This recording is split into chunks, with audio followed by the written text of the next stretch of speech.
Welcome back to Meta'd. This is the podcast where sometimes we talk to people who make games and things related to games, and other times we just talk about games. This time is like an older episode where Paul and I talked to Daniel about Dark Souls. I have Daniel here again with me to talk about Sekiro, Shadows Die Twice. Hello. Welcome back to the pod. Good to be back, finally. I feel like it's been... Yeah. Did we do the Breath of the Wild after part Dark Souls? 2? Oh, yeah, I think Breath of the Wild was after Dark Souls. Yeah, because we had Glenn in those as well. Yeah. I think... We were all just spitballing. Oh, yeah. It was a while. It was like... Just wild. 2 hours long or something. It was at least an hour. It was a lot. And there were 2 parts, I think. It was like... I think we did initial thoughts, and then like... After we'd all played it for like a month. Yeah, because I think Glenn didn't even have a Switch. Yes, I think when we originally first one. Yeah, when we originally recorded it, and then he's like, "I got it, I played it." Didn't I have so much to say. Yeah, he had to do like catching up on all this stuff, and we were like, "But what about this stuff?" Yeah, it's like we're almost done playing it at this point. Yeah, but we're not talking about that No. today. We're talking about Sekiro, Shadows Die Twice. Yeah. Which, again, it's right in your wheelhouse, Daniel. The newest of the Bloodborne of Dark the Blood Souls series. What is it? It's Soulsborne? Soulsborne, yeah. Yeah, that's the creative way. And so it's a game by From Software in a similar gameplay style as Dark Souls. This is a game I have not touched because I played Dark Souls once. Yeah. And I wanted to hurt people. Yeah. So I decided against ever playing that again. Yeah. And so now we're here. There was Dark Souls 1, 2, 3, Bloodborne. You think they'll make a Bloodborne 2? I mean, I hope so, but I have not heard whether they will, because they have that new one coming out called, like, Elden Ring, I think. Oh, yeah, that one looks fucking cool. Yeah, so that one, I'm sure I'll play the hell out of that one, too. But their latest endeavor was Yes. Sekiro. The one that's out is Sekiro. It won Game of the Year Yeah, I think... last year, I think? 2019, yeah. 2019. I mean, the year it came out. It makes sense. Yeah. It took Daniel a little while to work his way through it, but you've beaten it now, I assume? I have actually gotten all of the achievements. Wow, dude, that's 100% in a From Software game. Yeah, it's the first From Software game I have gotten everything. So you've played the shit. Yeah, I have played game. so much of this game. Have you died more than the twice recommended times? There's like a joke in the game. I don't think it's supposed to be a joke, but maybe it is. Where your character's talking to you, and they're like, "How many times have you died on my behalf?" And like, 1, 2, and you're like, yeah, that you get a dialogue choice that's like the actual number of times. Like, yeah, I'd be curious to know. Dark Souls 2 had this thing that was like Pillar, where it was like it counted every single player death. Oh my God. From like when the game launched to I think it just counts on its own. So I think it whatever it's at, I'm sure it's like billions of deaths or it's something. Just a very big number. But I don't think Sekiro has something like that. But it would be very cool to know. Like they can probably track it. They probably know. That's true. They probably have a counter up there somewhere. Maybe it is an offline game. Since it's single player, it's not multiplayer like the other. That is interesting. Yeah. So there's no Dark Souls, like invading or anything. Right, which is, sort of a blessing and a curse. Like there's no, you can't be invaded.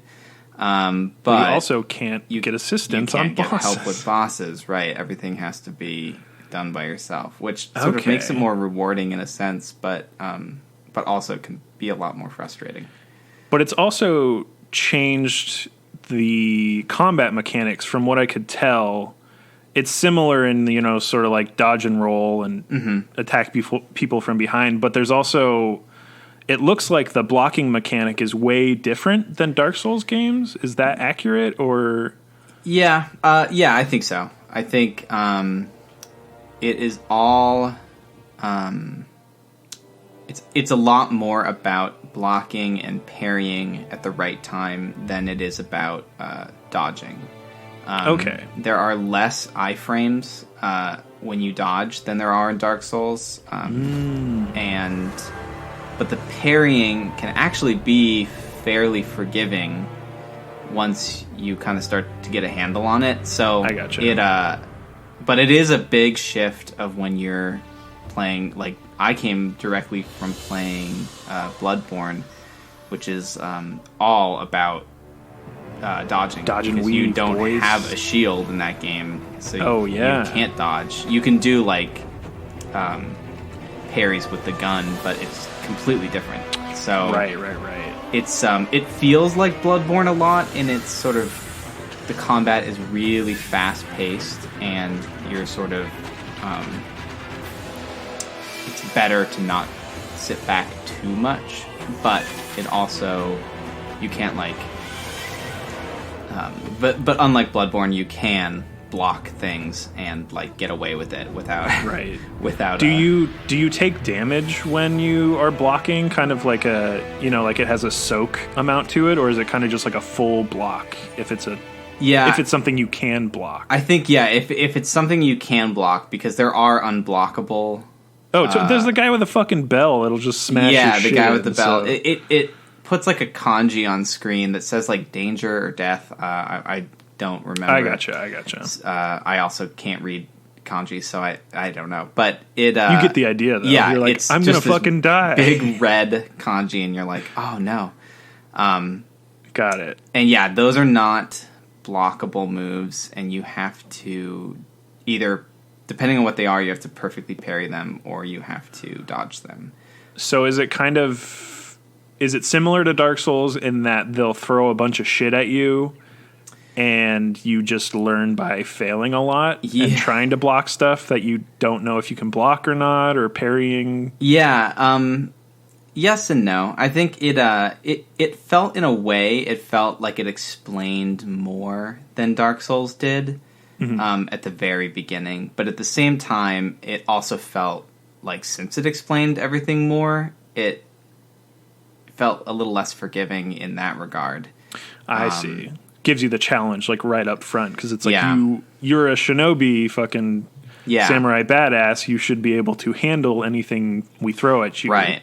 And that first, gosh, I think I don't remember how many hours in I was before it started to really feel like I was getting it. But there was a Countless. a while where I was like, God, I don't know if I can do this. Like, this just feels so much harder.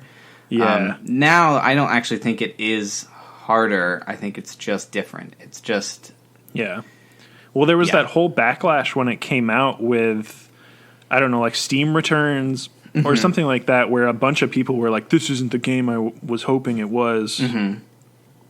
And so there were a lot of just people, at least on Twitter, where the loudest voices are the most heard. True. And I bet that, it garnered, because I feel like it garnered a lot of attention outside of the Dark Souls fan base, just because. Oh, definitely. I just felt like I saw more about it around. And I think this was sort of the similar problem that like Cuphead had. When Cuphead came out, everyone was like, oh, look at this game, like, it's like the art style is amazing and it looks so fun, and then it turns out that game is insanely hard. It's a bullet hell. Yeah, it's a bullet hell platformer. Like, and everyone was like, "Oh, this game's too hard," and that like one reviewer like couldn't get through the tutorial or whatever. Right.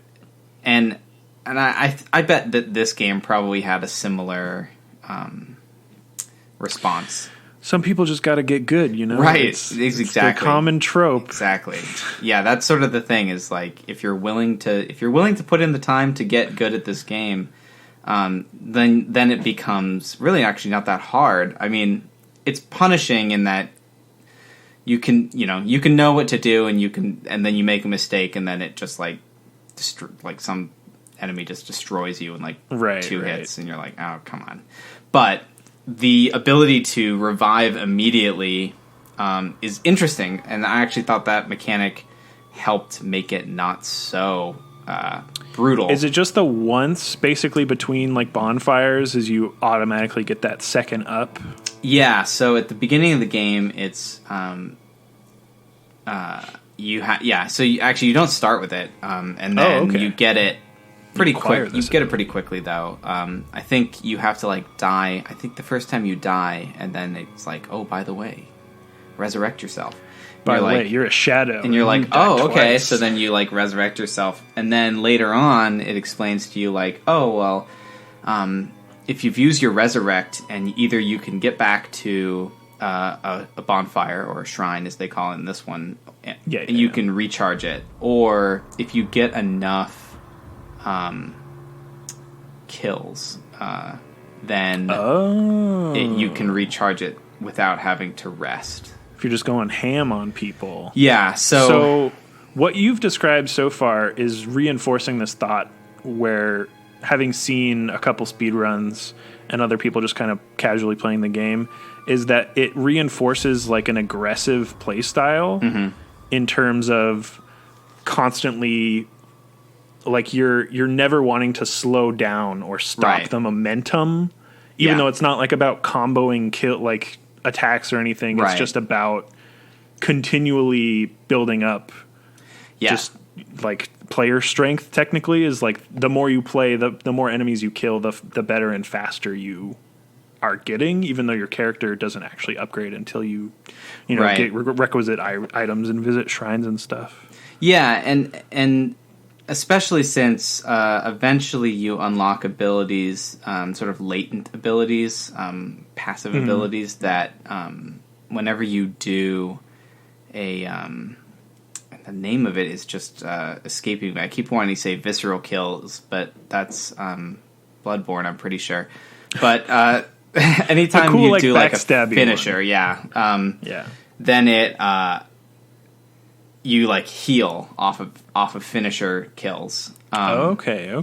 Like, and then so that becomes a huge way to sustain from bonfire to bonfire, because you can just get health back from like regular enemies.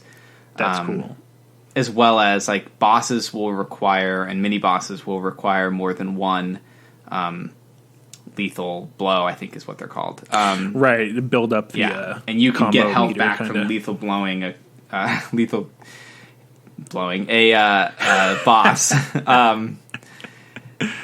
And like so mid fight you can get a little bit of a heal. So it does definitely promote a little bit more of aggressive play style like Bloodborne, while still allowing you a moment to sort of take a breath by being able to block like regular Dark Souls.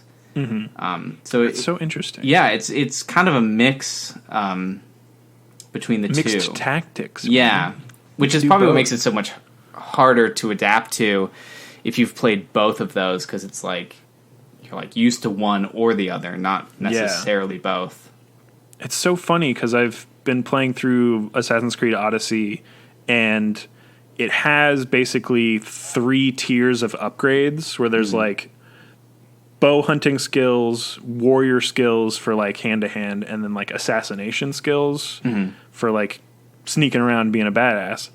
But they all kind of can mix together into whatever, like you're never going to build only in one thing because you're constantly wanting to like switch between them. And that sounds similar to like Sekiro. I don't like know, actually. how it's trying to, I think from what I've seen is it throws a bunch of different characters at you that can, like throw fire bombs or arrows, or they're really good at close combat and they'll like back off you if you try and like go too hard at them. And so it gives you then throwing knives or whatever that item is for like ranged combat in Sekiro. Yeah. And so the shuriken arm.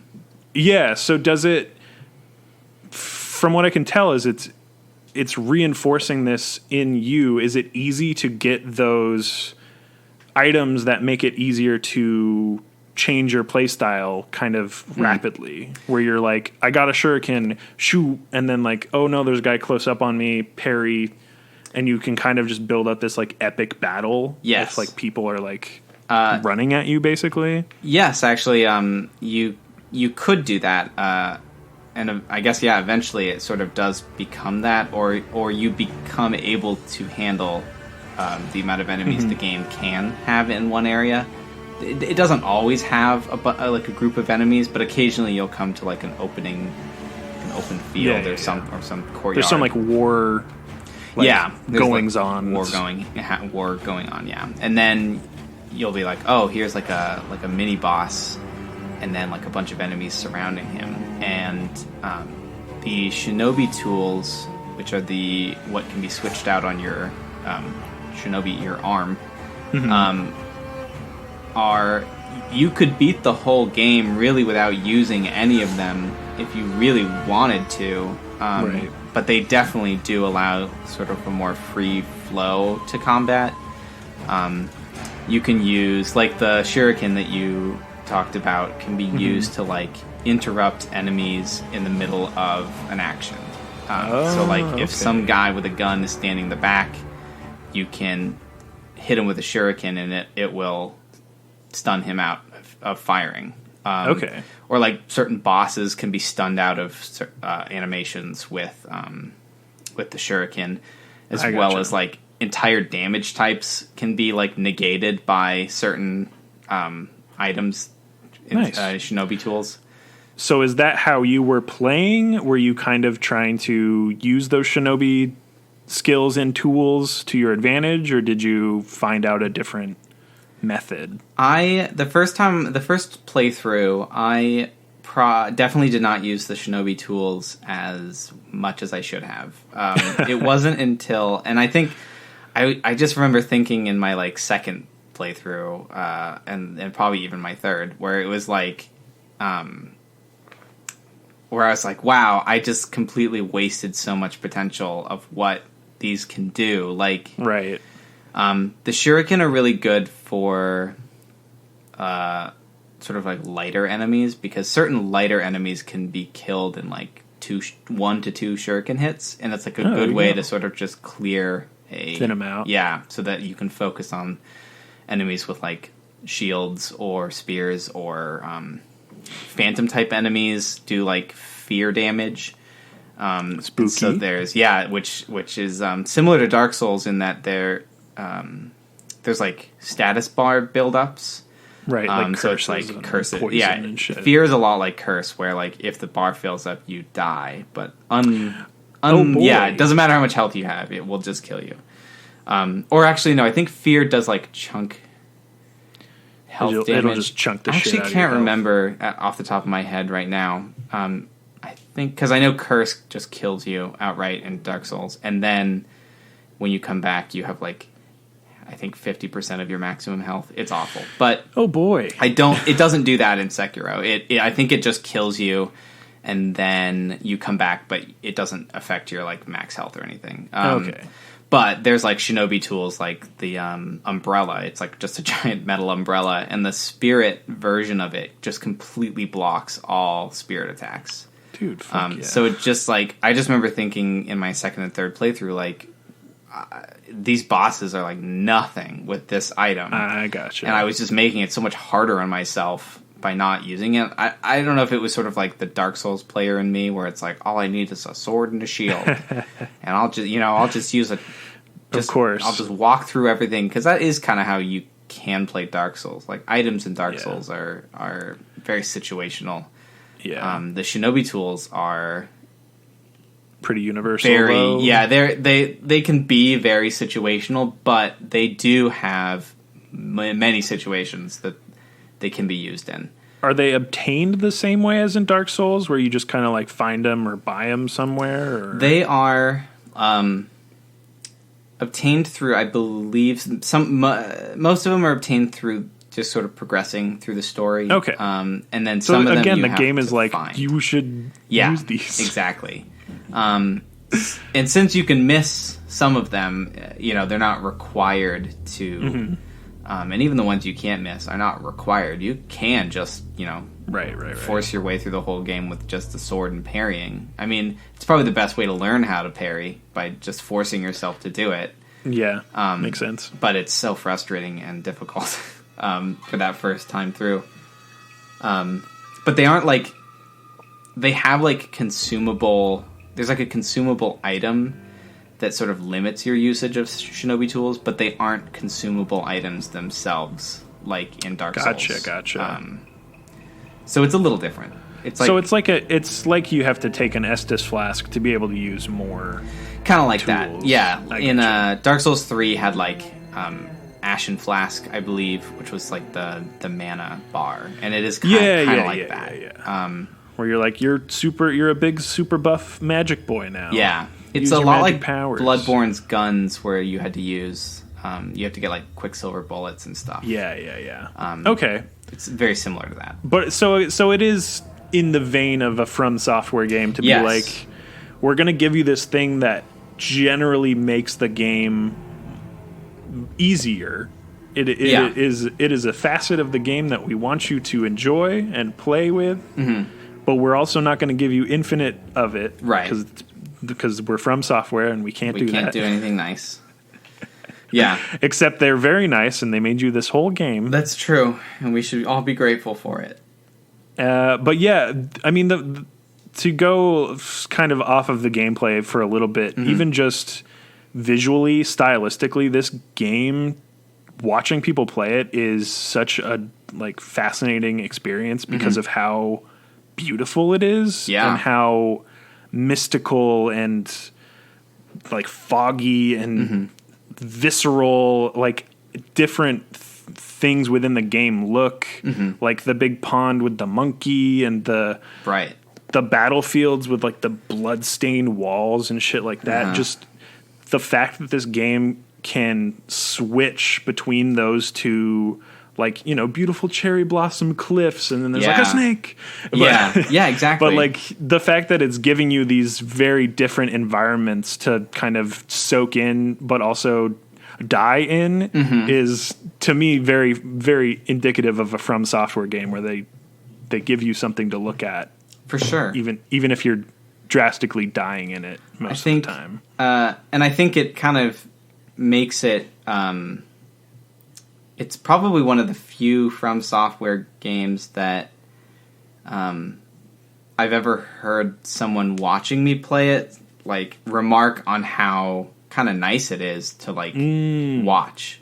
Yeah. Dark Souls is like, especially the first one, but Dark Souls in general is a little bit darker. There are beautiful areas within the Dark Souls games. Even Bloodborne has its moments of very like gothic, cool castles off in the distance. But then you're like, oh, I'm in the streets being chased by werewolves and I hate my life. It's a lot darker. It's a lot... Bloodborne, of course, is very Lovecraftian. So there's still that sort of level of like, ugh, like disgust when you see enemies. Right. Sekiro is definitely different in that. Well, it's mostly people, right? It's like people and then like occasional and demons. monkeys and demons and I think, but it's all like stylistically not gross looking. Right. It's very mystical and very beautiful, especially the cherry blossoms on the cliff area, and it's so nice. Yeah. It looks so good. And then you fight like a giant like carp with a face, and you're like, what? But like at the same time, I don't know. It's not like, it doesn't completely disgust you, although it was really weird. Oh yeah, they have that weird monkey and it cuts its head off and shit. Yeah, exactly. Like there's definitely that kind of weird animal body horror. You know, there's the dog, there's the wolf in Dark Souls 2 with the sword. Dark Souls 1. Dark Souls 1 with the Sith. Wolf with sword. Yeah. That's a thing. Wolf with sword. Love that boss. So I feel like Sekiro has the same vein of like, we're going to model this really cool looking animal and then have it beat the shit out of you with a weapon. Yeah. Oh yeah. I think I think actually there's a little bit it's interesting. I think maybe it's weirder to us because, you know, a lot of the stuff in Sekiro especially is Japanese folklore. Of course, yeah. Dark Souls is like fantasy. Yeah. I mean, there's no tie necessarily to Dark Souls. Dragons and wither. You could find ties to it, to stuff. Bloodborne is Lovecraftian, so that's sort of familiar. But this one is. Is it though? Is it? Yeah, familiar? that's true. I mean, but Japanese myths. It's, I think, a little bit outside of what we're familiar with. So I think that makes it a little bit more unique. Did it garner an interest? Yeah, I mean, I'm a beyond the game disgusting weeb myself, but the well, beyond that, yes, I think so. I think there has. I remember looking up a lot of like words for and seeing, like, looking into sense, that and what those were, and there's a lot of like just I was like, oh, that's cool, and then it turns out, oh, that's a thing and has been a thing in Japanese mythology for however long, 1,000 years or something. So like it was interesting because I feel like in Dark Souls they're like, oh, here's a dragon, and you're like, I know what a dragon is. And even in Sekiro they're like, here's a dragon, and you're like, oh, it's like, yeah, like a serpent dragon, which is the more Japanese style of dragon. But then they're also like, here's this headless thing that like has a big sword and it's a ghost and and I can't remember its name at the moment. I think actually it might just be called the Headless. But it is 100% Japanese folklore. But yeah, there is like a whole that's pretty unique to this game. So it actually kind of stylistically, there was a movie, I think it was like Miss Kurosawa, some animated film I watched on Netflix. It was really cool because it was about the traditional Japanese artists during the Edo period, I think, where they would draw big dragon tapestries and the like really cool ink blot fish stuff. And it was all about like the artists kind of tapping into like the mythical power. And there was never actually anything. Oh no, there was. It kind of turned into like Ghostbusters halfway through, which was interesting, but it like felt like it wasn't actually going to go to some spiritual thing. And then the movie's like, oh no, like there's ghosts and dragons and stuff. And so it feels like Sekiro also achieves that, where you're like a samurai doing samurai shinobi stuff, but then also you'll like enter a demon house or something. And so is it jarring to kind of interact with those like different aspects? You're like kind of shifting realities in that game. Does that happen often?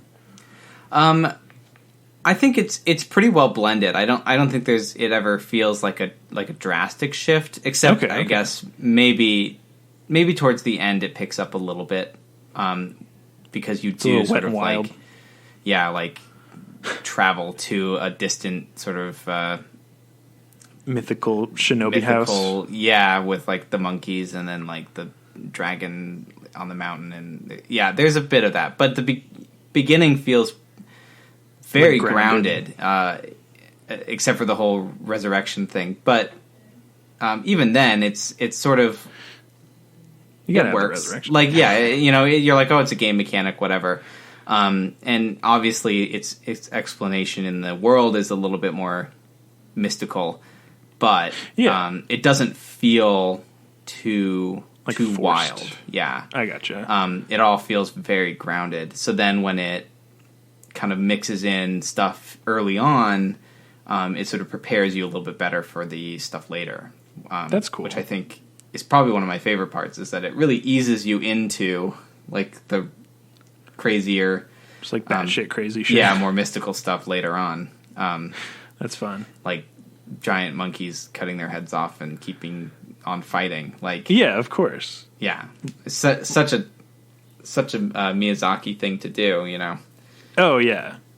Do an incredibly hard boss fight and then do it again. Do it again. It makes so much sense. Yeah. Been playing this game called Neo, which is, I believe, the same studio who made Ninja Gaiden. Okay. That's promising. Yeah, it's remarkably similar to Sekiro, in that blocking is more important than dashing. It does have a dash, and you can dodge things, but blocking is the more important. It doesn't have a parry mechanic just like Sekiro, but it's kind of unbelievable how many similarities it has. But it is sort of a similar, I guess, topic, where it's mystical spirits that are attached to like certain people of like strong people. Gotcha. And it takes place in Japan during a war with samurai, and it's a good genre. Of course, you got to tap into that. yeah, it's sort of similar to that game coming out, Ghost of Tsushima. Oh yeah, Tsushima. Yeah, which is not out. Which isn't out. Looks very similar in the same vein of samurai loyalty, but then using the training of the samurai to kind of go against family values or whatever, but also be a badass the whole time. Yeah, and it feels kind of like Sekiro at least in the trailer. Obviously, we don't know as much about it, but it feels like, oh, this is some guy who died on the battlefield and he's returned, But it's like, has he actually returned, or do they just think he was dead? Maybe it's not quite as similar to Sekiro, but it did feel like it had some mystical elements to it as well. I definitely interpreted it as a sort of not actual death ghost, but kind of like presumed dead. Ghost of who he was, and walking away from certain traditions to... Yeah. It looked like the main character is taking the training and everything, but using it in a much more like brutal, murderistic tendency, like just wiping out people to achieve whatever they were trying to achieve, but not by the samurai code or whatever. Right. And so does Sekiro kind of tap into that, like loyalty, or are there side characters that, like, is the main character named Sekiro? Is that the name of the character? Or? Yes, the main character doesn't ever say his name or doesn't know his name. They call him Wolf. Okay. And then one of the other side characters names him Sekiro. So is he a compelling character to you in terms of his wants, desires, or does he kind of follow orders, or like what's his deal, Daniel? Yeah, well, break what's him down. His fucking deal? So he is very loyal to the Emperor, who is a child. Okay. And the I've seen that kid. He's in the trailer. Exactly. And the Emperor has this like special blood from like the divine dragon. Oh, is it the special blood? And the special blood is what gives him the power to resurrect over and over again. And so the war is about another country coming in to like get that power. I see. And so you're trying to like, you sort of get wrapped up in the war by default of like wanting to protect the emperor, and then sort of unfolds from there. I think there is sort of a strong silent type character in there, but he does talk a little bit, or he talks a fair amount. It's not like the Dark Souls or Bloodborne games where your character just never talks at all. Well, they die and they go, "Rah!" That's true. They do make noise. And this game was a little different in that regard, where it's not, you don't like, there's no character creation. Like, it's always the same character. Yeah.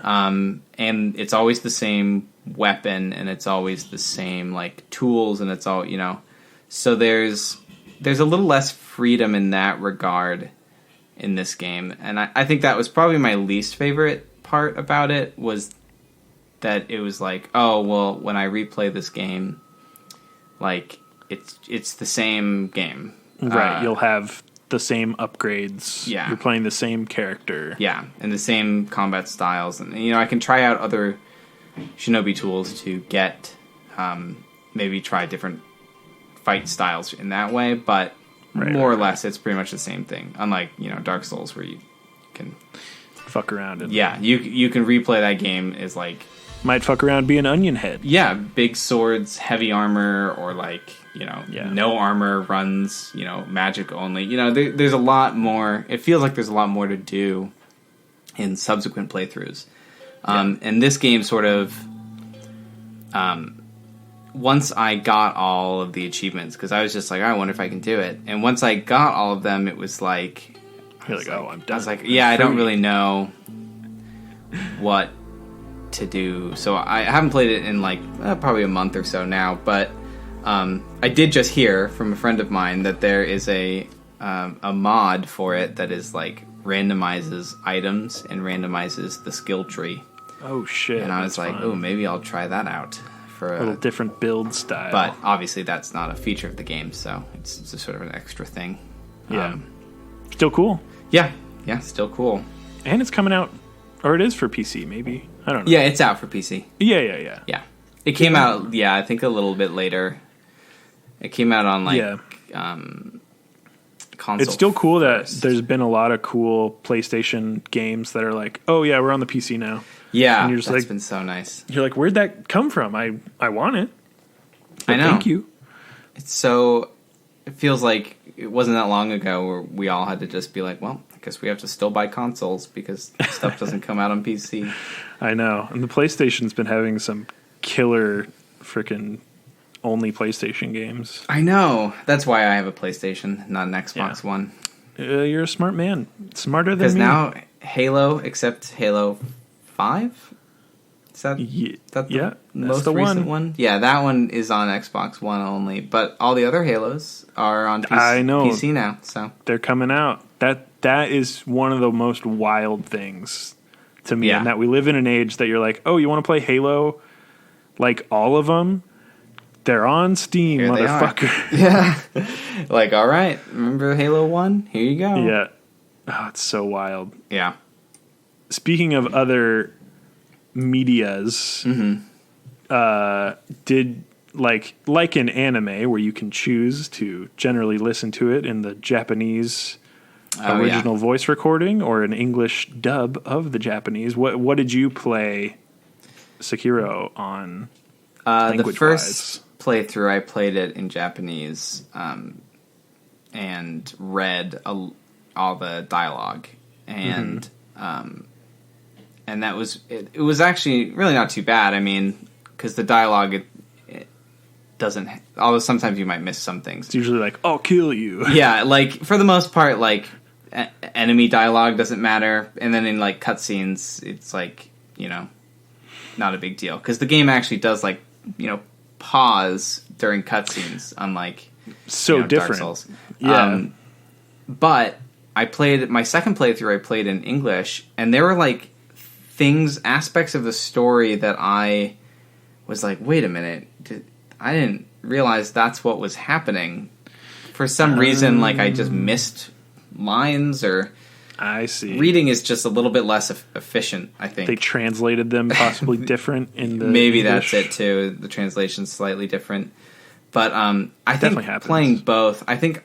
And then after that, I played it on the second playthrough in English. I switched it back to Japanese because I was like, now I know what's happening. I don't need to really hear it anymore. Because I do think, you know, I'm a subs versus dubs. I'm a subs purist, I think. Although, you know, sometimes you just want to be able to do something else while you don't want to have to read something. I hear you. While you're watching it. That was my whole. I don't know. There's been a period of time where I'm like, I want to watch something, but there's so many animes that I have on my watch list. But I guess I'm gonna watch Altered Carbon because it's in English. Because at least, I can do something else at the same time. Yeah. But I don't know. My brain. I guess it's just time to learn Japanese. It's time. Purely go full weeb. Ascend into that weeb. That full weeb. I don't see any body pillows in your room over here. No, You hid them. Yeah, I They're in hid the them. closet. I hid them specifically. That's fair. Not that anyone listening can see, but I yeah, can. they're hidden in my closet. But yeah, I can smell them. Yeah, I just know it. I know they're there. Even still, talking about even more anime. Did you see Dororo? I did. Actually, Is that not? I think I know. Yeah, I think I know exactly what you're gonna say. Is that not very indicative of the kind of story that Sekiro was? Is it kind of like demons changing a warlord's Yeah. And the main character with prosthetic limbs and yeah. Because Sekiro has like a peg leg or something. He has right? a prosthetic arm, yeah. Yeah, what dude? I know, totally. I remember watching that, and that show, the remake is from it's from 2019 like the 60s or whatever, 2017. Yeah. But it's like way older than that. Yeah, the manga is old, and then the original anime is even older. Yeah. So yes, I think maybe there is. It's more than a coincidence because there is, like the warlord, and then demons around. It's very similar, not in a kind of like copying way, but in definitely like an homage. It felt thematically very, Dororo's all about cleansing areas and like reclaiming honor, but at the same time, it's like you're losing humanity in terms of how brutalistic, like you're brutalizing these creatures that sometimes are more sentient than you think, or like more human acting, right? And so that's kind of does Sekiro ever skirt the line of like, am I the bad guy?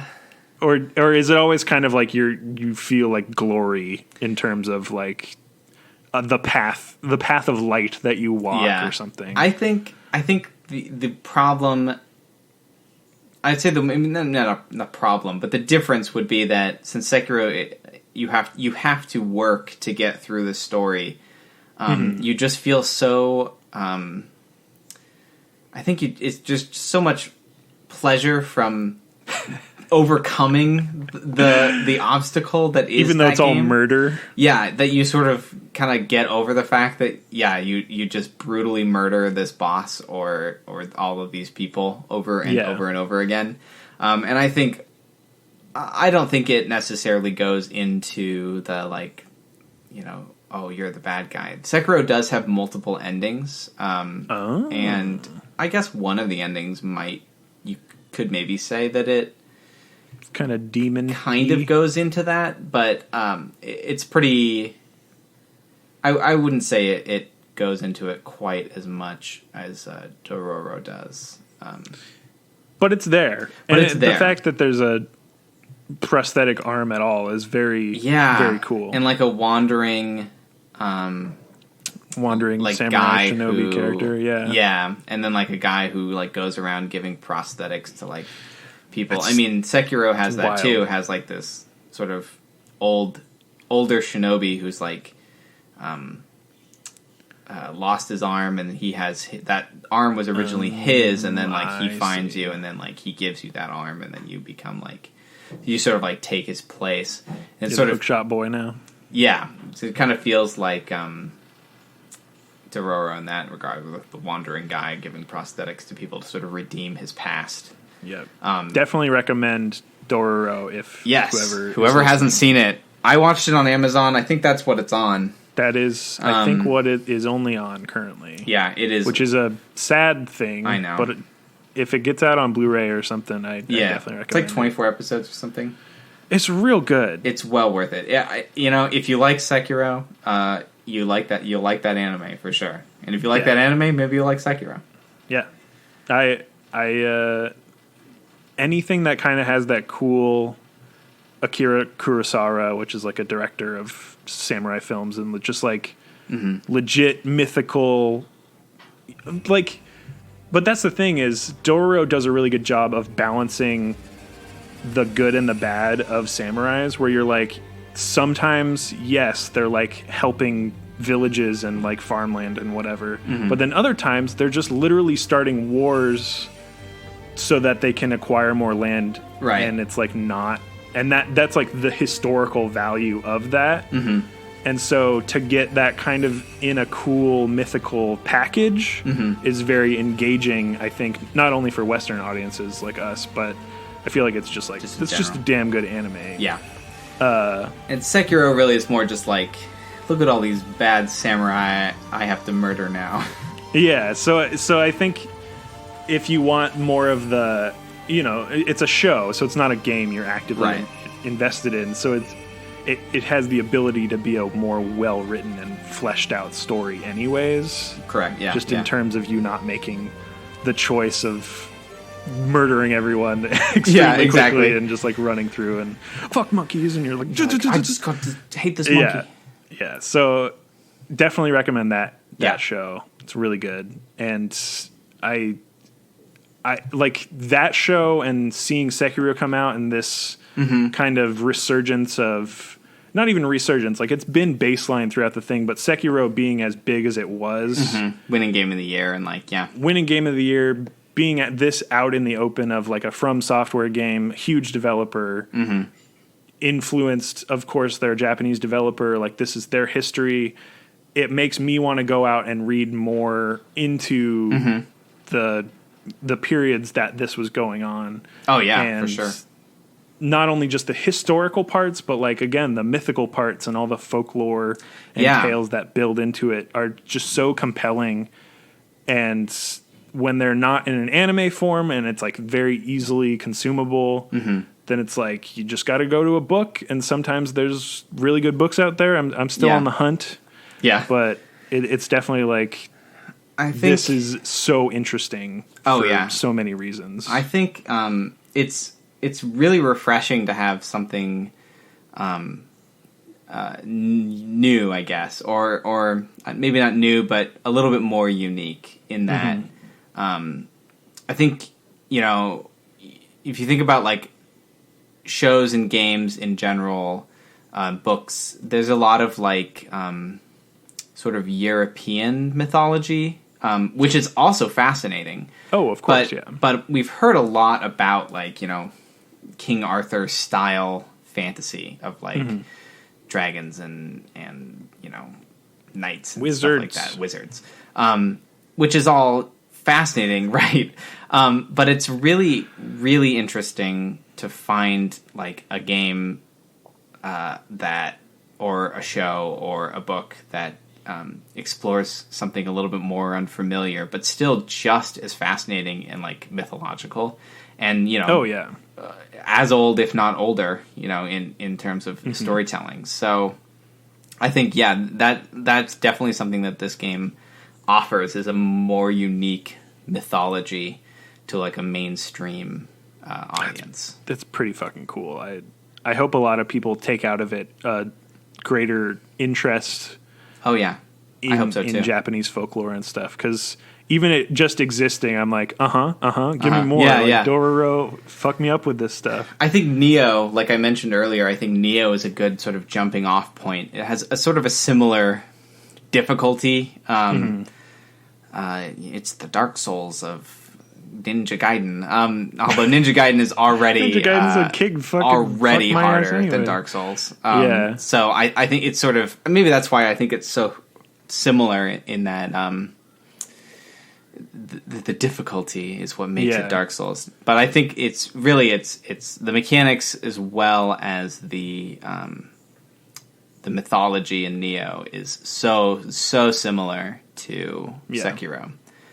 But it's like a different story, so you kind of get the different flavor of the different developers and stuff. And Sekiro is better than Neo, in my opinion. But how dare you? But all the enemies, and all the folklore and all the mythology in Neo I think it's fleshed out a little bit more than it is in Sekiro. So I think they have their different strengths.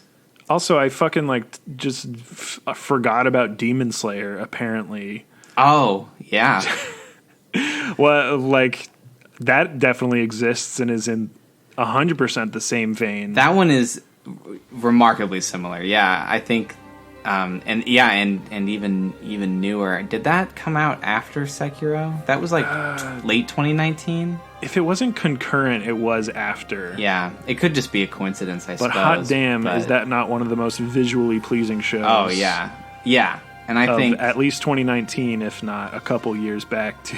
Oh yeah, I think and the content of it does have its similarities for sure, like sort of samurai-esque. Yeah, it was just a very good year for samurai mythical demon hunting.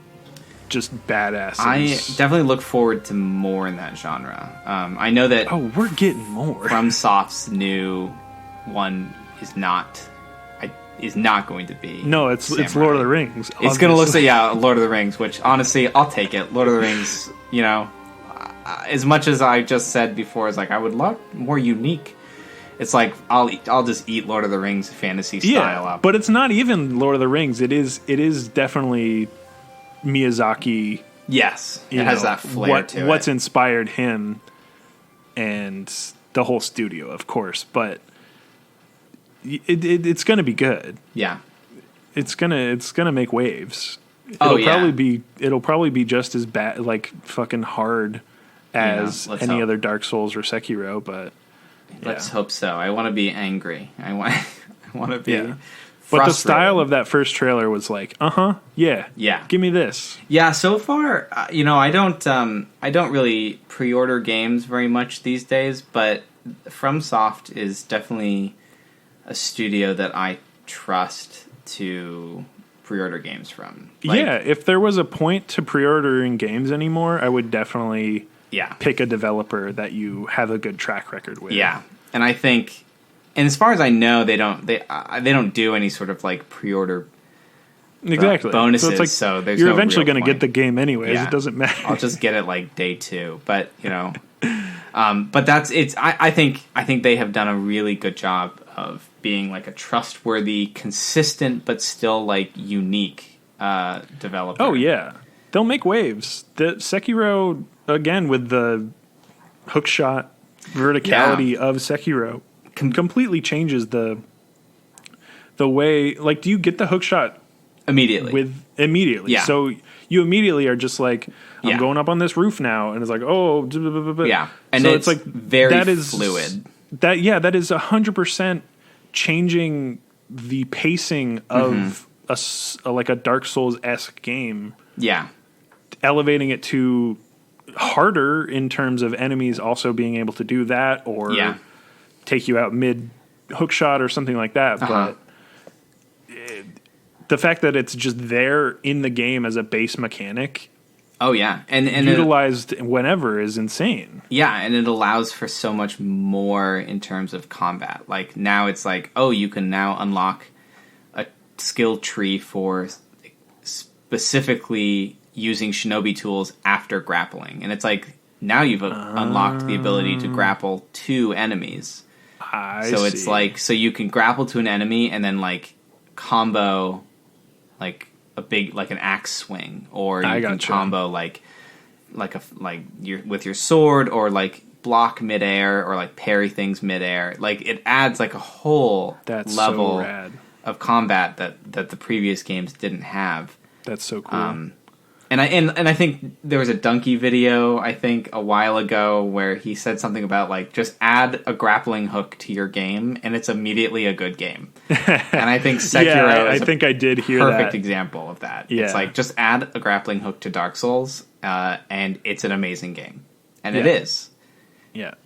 It's fun. Well, because the only other game that's really hard into grappling hooks is, like, Just Cause. And those games... Those games are so fun. Those are interesting. Did you know there's a 4th one? I did know, but I haven't played it. I was so disappointed with the 3rd one. I couldn't even... The second one, though. I didn't even know it came out. The 4th one? Yeah, I heard about it, but I didn't hear much about it. Yeah. It's similar thing where it's like... I think it exists. Coming out, and then it came out, and it was like, probably was rushed, but... Maybe get a 3rd grappling hook. I don't know. Yeah, just how? Yeah, because you have 2 in the 3rd one, so it's like, how can you improve on that? Yeah, get a 3rd one. Dr. Octopus. Yeah, just Here's 8. Spider-Man. Yeah. Well, I'm glad you like the game. Yeah. I'm glad we finally got around to talking to it. I swear, I know, when this it came game's out, been you're out. like, I want to talk about this game. I was like, oh, another Dark Souls game for me to gush about. And man, wouldn't it have been interesting to talk about this game before it already had won Game of the Year and had been out for nearly a year? I think it's been a year because I think it came out March 2019. That's so it's funny. perfect. I mean, so now we're talking about it on the year anniversary of it coming out. I'm gonna release this fucking find day out of. the exact day. Hopefully we didn't miss it, but find out the exact day. I want to say March 20th. If it's today, I'm going to edit this so quick. You're already listening to it, though, so... So you don't have to worry about it. Yeah, well, I'm glad you like it. Yeah. I don't want my ass kicked so hard. It is a very specific sort of masochism, I think, that these games entail. You love that shit. You're a sick fuck. I hate myself just enough that I want... just a little bit of punishment. Yeah. And it's weird because it's like, it's the one game genre that I watch people play. Oh, because it's fascinating to watch people who are really good at it. It's so fascinating to watch even people who are just modestly good at it. Mm-hmm. I'm like, I will never be, I do not have the patience to do this. Right. So it's very fun to just... And again, even reinforcing the setting being the most interesting part to me is like, again, I don't really care about Dark Souls, Dragon-y. The lore is cool. Right. If anything, cool, Bloodborne's lore was very cool to me. Yes. And I was like deep in the wiki when that game came out for a while. And this one... Vati Vidya game, whatever the YouTuber he was lore. All over it. Yeah. And I think Sekiro is the same thing where the lore maybe isn't as deep and it'll kind of, you're like, you play the game, you learn it all basically. Yeah. But when I watch people play it and they're like involved in this cool story that's like very visually interesting, I'm like, yeah, this is great. Yeah. And there's like good voice acting and like cutscenes and characters with names. Dark Souls 1 is like, it's like they just had someone in the basement record audio lines. Well, they weren't the successful From Software developers. They had Demon Souls was really the only one at that point, and I don't think Demon Souls was as popular until after Dark Souls became popular. Exactly. Yeah. And Dark Souls was like 2011 or something. So it's been, 9 years since. Yeah, they've been busy just owning the craft. It has gotten so precise. Like the controls are just so good now. That's good. Yeah. Well, I enjoyed listening to you talk at length. Thanks for listening. Sekiro. I hope the listeners also enjoyed our conversation about the game. Yeah, maybe they'll check it out if they were on the fence. Steam has a good return policy now because of No Man's Sky. So maybe now's the time to do it. Check what the time is. Does it have a demo? I don't think 2 hours. I don't think they do demos anymore. Unfortunately, I wish they did. That'd be cool. But I think Steam has like you can play a game for like 2 hours or something or an hour. And if it's not for you, then you can get a refund. I think no questions asked. Yeah, but I'd look that up before anyone takes my advice on it because I don't actually know. 100%. We are not fact checking in the moment. That is beyond us. Don't at me on Twitter because I will block you. Yeah, no, I won't. I've already blocked you. I've already blocked you. I know who you are. That's the tagline for Meta now. Meta, I've already blocked you. Don't even say anything. It's not meta-analysis of everything anymore. It's meta-analysis of blocking. I've already blocked you on Twitter. I blocked your metadata. So you can't. Twitter was a mistake. Yeah, I think you shut your mouth. I'll end this my segment here with just suggesting Sekiro, Dororo, Neo, and any Kurosawa film. Dude, that's great. Those will be that's my recommendations. Well, you stole all my recommendations. You're welcome. I don't remember if the title was Miss Kurosawa or something with a K. Very good anime film, stylistically interesting. Something with a K, man, that narrows down anime. But it was Ghostbusters halfway through, and I did not expect that.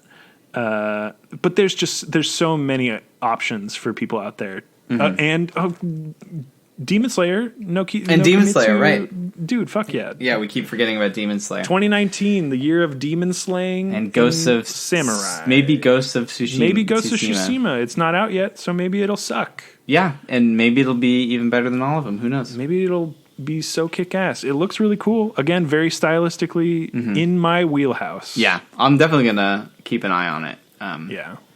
Because I'm loving the genre. So that was the episode. Thank you for listening. Thank you again, Daniel, for joining me. Thank you for our little talk about Sekiro. And you've been meta'd. Bye. Bye.